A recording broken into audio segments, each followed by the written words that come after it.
ভালো জিনিসকে আল্লাহ খুব সুন্দরভাবে ব্যবহার করেন। মেঘ ভেঙে বৃষ্টির রূপ দেন, মাটি ভেঙে চায়ের জমিনের রূপ দেন, বীজ ভেঙে নতুন চারাগাছের জন্ম দেন। তাই কখনো কষ্ট বা কোনো সমস্যায় ভেঙে পড়লে বুঝে নিও আল্লাহ তোমাকে কোনো বড় কাজে ব্যবহার করতে চাচ্ছেন। ধৈর্য ধরো, সুদিন আসবেই ইনশাল্লাহ।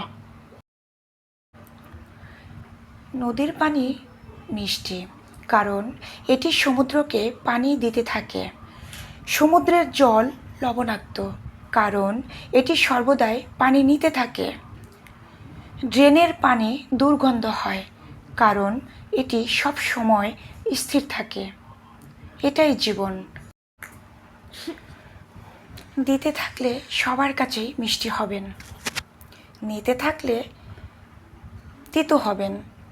তাই থেমে থাকলে সবার কাছে অকেজো হয়ে যাবেন।